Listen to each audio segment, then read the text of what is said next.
Welcome to Saturday versus Sunday. I'm Geoff Dover. With me is John Barban. Let's talk football. Now we're talking free agency winners.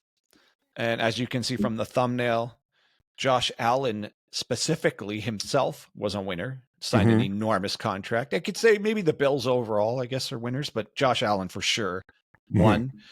And then the other major winner amongst many is Caleb Williams, because it looks like they upgraded the offensive line for real.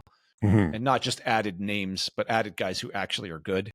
So, and that's clearly the problem on that team, or at least one of their problems was the offensive line, because they had weapons on the outside, but that doesn't matter when he's just running for his life. And good for them for taking that serious. I mean, they added 3 linemen. I'm sure they'll draft a couple too. So they got to take that position seriously. And you had a quarterback who's one of his skills is creating when things break down. But my goodness, that can't be just, all right, well, there's just no need for an offensive line. Just go figure it out. Obviously that wasn't their plan, but that's what it looked like for half the year. He was just running around hoping to find somebody. No, and that's a huge point. Like, cause that was, everyone picked Houston to be good going into last year.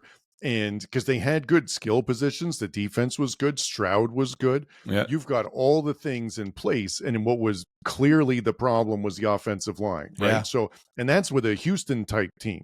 I don't know if Chicago's quite at that level, but they had no shot at being, the first year QB and stuff to be really good with that. So I think that was a must move. If you're a Bears fan, you have to be excited about that. The big thing was the QB for Chicago for the longest time, and Williams has shown enough promise to be good. So, just a bit more protection, let him get the balls more on the outside, and it's not bad. So it's things, like you said, things looking up for them. I also like Seattle.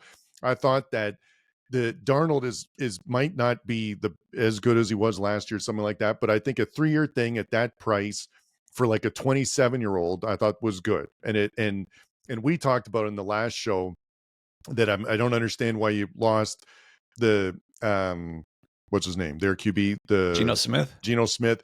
And like, what the hell are you doing now? And it felt like a complete rebuild. And I'm like, unless they have something lined up, and then that's exactly what happened, because that must have been lined up at that point. And he's younger and he's way cheaper. He's younger and cheaper, and it's sort of run its course with Geno Smith, and that's a perfect window. 3 years is not too long, not too short. Like, you could string it together be competitive for a couple of years. And so anyway, I thought that was a really good move by them, and financially and skill wise. So, and there's familiarity with the offense. This is a Kubiak offense, and he's used to playing in that style. And it's not a lot of QBs coming up have any experience playing like that under center, like the heavy play action under center pro style. So the Seattle could be really good this year. Like, if they make a couple of good moves in free agency or in the draft, this could really work out for Seattle. And they're one of the ones, like, the defense wasn't as good as it should have been last year, but like, I feel like that's something that can turn around. That is something in the NFL that can turn around relatively fast. Oh yeah. Like, it was just a couple of moves, a couple of change of scheme or something. Like, people can tweak it. And because they're historically is a good defense, and it's a really tough place to play. So, that could easily improve. Also, immediate impact. The possibility to improve. Immediate impact out of the draft is possible yes. Well, it's possible on both sides of the ball, but I think it's more common on defense because it's not like needing to land a quarterback and having a guy who understands a complicated new system, like a stud defensive tackle or defensive end. That's a lot to do with their physical characteristics, their drive, their will. Like a lot, their hustle. Like, you could have a really good college quarterback who gets to the pros, and he just doesn't fit in that system, doesn't quite process fast enough.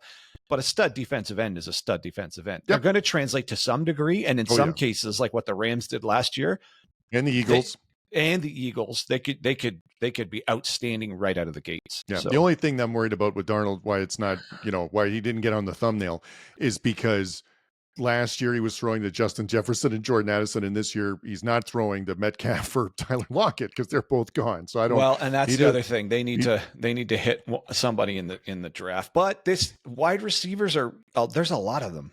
Yeah, and you can get someone that is going to be good for 600 yards, 700 yards, and 50, 60 catches or something, like you can. So yeah, Yeah. it's possible, but it's, he's not throwing to the same group as he did last year. No. And that, yes, you're right. That's true. That's true. And Mhm. and to your point, they do need to bolster the offensive line to some degree, because that running game wasn't great. And it's not like they don't have a good running back. Mhm. So there's potential, definitely potential upside with Seattle here, Mhm. if they make a couple more moves to make this work. The defense looks good though. Yep. Like they've signed somebody, a couple people, and overall, I think that defense is going to work. Mhm. So, and he's a good defensive coach. So we'll just see if if they can piece this offense together.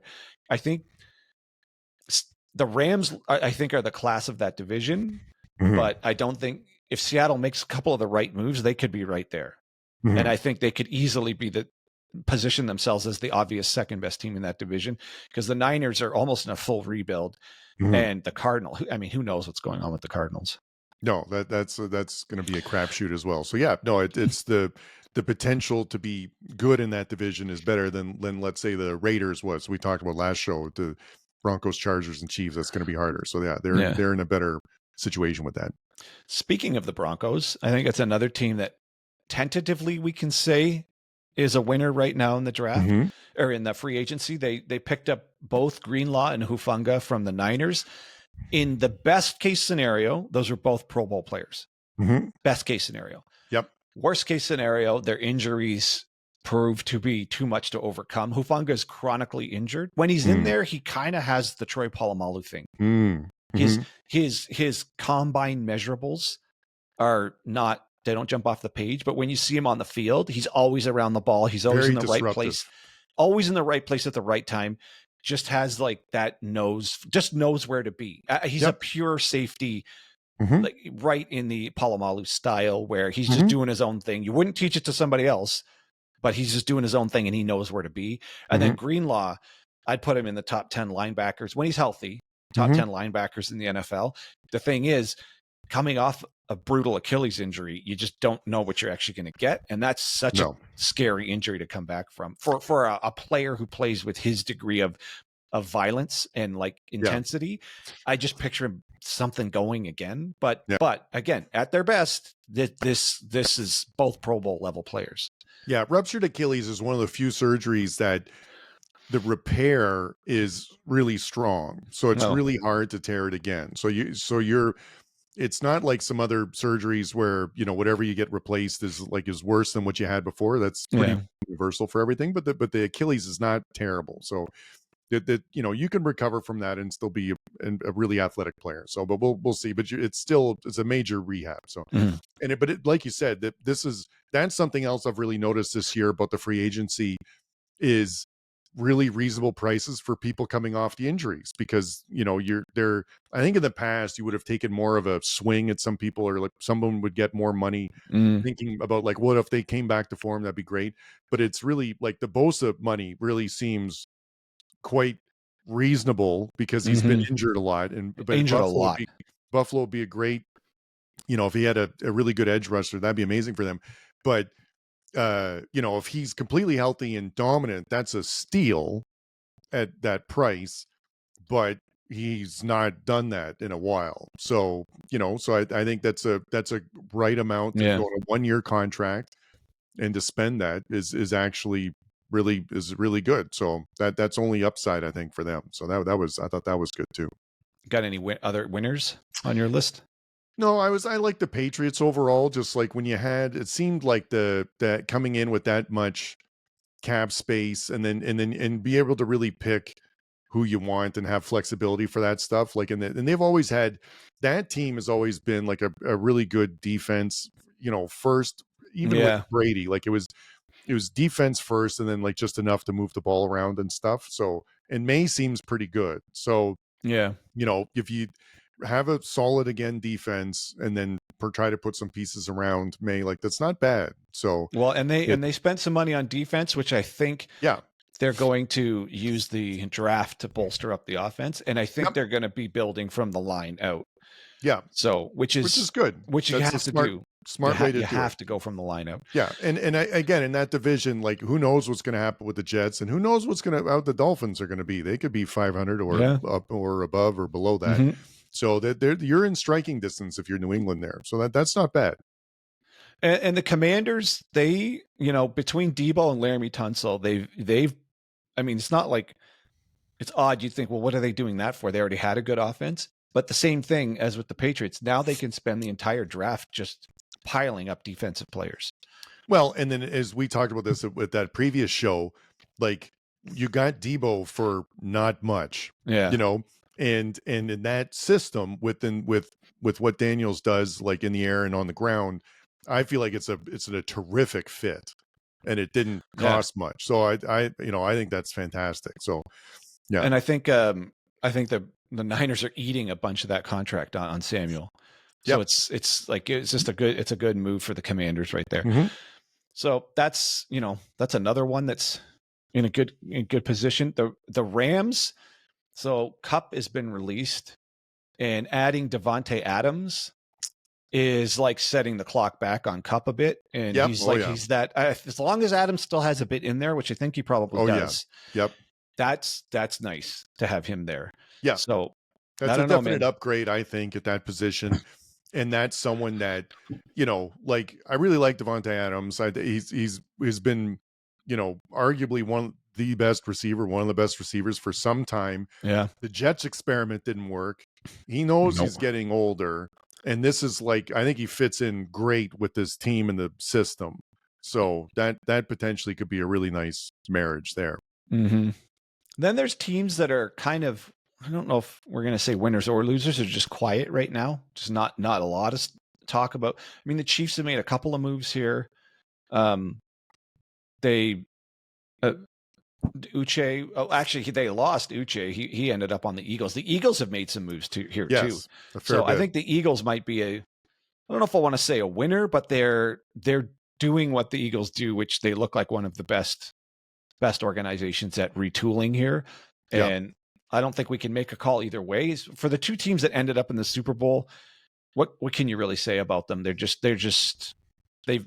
that good, and they're just good at reshuffling the deck. So until we see them next season, I don't think we can make a call win or lose, because they have the core pieces they need in place, and they're I would always give them the benefit of the doubt for making the right moves, because both of these teams make the right moves. Speaking of the Eagles and the Chiefs. Yeah, I'm a little worried about the defense because they lost a few people in the free agency and I don't think Eagles. I don't think you can just plug in, like, there was a really dominant defensive line and they lost a couple people, and I don't know, if Braun's going to capture the magic that he had last year, but like, hopefully he does. But it's but you never CJ Gardner and stuff. So, but it's those. I don't know. For those, it's this historically it's a really good defense, so it's just hard to bet against them because it's Well, but it's a good defensive line class in this it draft. Is. I mean, it is. For the players that they and there's some good DBs in this. I don't know. I don't know. I would bet on the Chiefs and the Eagles making some smart moves in the draft and actually not looking much different than last year. I think they're both just going to look good again. Trying to think of other teams that really came out on the winning side. Or I guess we're done with that. But the quiet ones, the Bengals. What are they doing? That was close to be on my loser list, just because they just haven't done anything yet. Well, and they lost the end, right? The Hendrickson, is he gone for sure? I thought, or they so. just I know thought they're not else, re-signing him. I thought someone else signed them. I don't know if a move has been made yet, but that's a big deal. If they don't have Hendrickson, it's what are you doing? But I don't know if maybe they have some cap trouble too. I mean, they did franchise T. Higgins, so I don't know. That's a team that. Well, we'll have to see. We'll have to see what happens there. The thing is, right now, this is just what happened in free agency. I mean, the draft is the plan of whatever these teams are doing in the draft, based on what they managed to do in free agency, is really going to make this all look like whether or not it worked or didn't work. Yeah, no, you're right. That's as of time of recording. Bengals are seeking a first-round pick plus additional assets in a trade for defensive end Trey Hendrickson. He was one of the best. He's top 3. And so, but they said the price is high. Yeah, and so that may or may not happen. So, yeah. Well, so there's lot more dominoes to fall. Hmm. So, but this so far, has free agency always been this crazy, or is I'm just It paying feels more like it's attention more to this it? year. It's Yeah. that's another good point about Hendrickson. It's like finding a team to give a premium pick, and it's 30 million or more for the 31-year-old pass rusher isn't easy. That's a good line. Yeah. So, but no, it feels like there's been more movement than I'm used to, and it's for good and bad, like for various teams, and Yeah. there's a bit of changeover for between this year and next year. So The thing is there any team that seems obvious like they're going to make a huge step? Like no, who's the team that either is just going to fall right off, or who's the team that's going to be the Commanders, go from not making the playoffs to being 12-5, a deep playoff run? I the most charitable case is that's the Raiders. Yeah, but like you said in the last show, like that's a really tough division. So it's going to be hard. Division. How I mean, you would think. I mean, they had cap space. They signed. They got a quarterback now. So more than anything they've had the last couple of years, they've had just nothing at quarterback. Yes, but they're in such a brutal division. It might all amount to nothing. No, that's hard. Yeah. No, it's no. There's no one. Nothing else has really jumped out at that. Yeah. And then I guess the final bit of all of this free agency thing is the tired narrative of where does Aaron Rodgers end up? Yeah, I was really proud that we haven't talked about that yet in the last episode of this one. Oh, sorry. Did you want me to? Should we just not do that? No, it's fine. It doesn't. It affects me zero. Like it's honestly like I don't. Does anyone think he's going to be a difference maker wherever he goes? No, other than he's just a bridge quarterback with media hassle. Yeah, I don't. I really don't see what would happen that would move the needle at all for me. But I mean, listen, the end of the last season, he's not bad. Like he wasn't bad, but I mean, it's I don't know. He's not an answer. No, he's not a long-term answer. Maybe the Browns. I don't know. I've heard some chatter. I don't know. Or the Giant. I don't know. And then Russell Wilson, where is he going? Like he's don't know. Again, and Kirk Cousins, the three washed-up old guys who can win regular season games and are going to get you nowhere as far as a franchise making it in the playoffs. A lot of the teams that need the QB are in such bad shape that that adding someone like a Rodgers or Wilson isn't enough to move the needle to me. If you're a Browns fan, would you rather one of those clowns, or would you rather just That's go a great question. Go for it with a guy in the draft. Who cares what it is? Who cares if it's Ward, Sanders, McCord, any of those guys, Shuck, Jackson Dart. I don't care. What would you rather see in Cleveland? Yeah, that's a great question. Or the Titans? Do you think the Titans are actually going to take? I have no idea what they're doing. Yeah. I have no idea what they're doing. Like that was one of the articles I saw where they're like, oh, based on their actions, maybe we can figure out which way they're leaning, which shows you how we don't know what's going to happen. Well, they have been bolstering both lines. Yep. So I guess they realized it doesn't matter who's at quarterback if their offensive line's horrific. Yes. So they are trying to upgrade there, but God, talk about teams where just too bad for those fans. They must just be wondering how many years. The Browns fans of all fans, how many years? But oh well, we'll have to see. We're only halfway there. Free agency is only one half of it. The draft, we'll have to see what happens in the draft. Yeah, looking forward to it. Yep. All right, you got anything else? No, that's it for me. All right. Well, that's it for what we think are the winners, and then teams who just sort of be sitting on the sidelines right now. So join us next week when I don't know, what are we going to cover next week? Do we know? No. We'll have to see. We'll have to see what the headlines are. Production meeting. We're going to have a production meeting sorted out. Yep. And we'll find out. All right. Catch you guys later.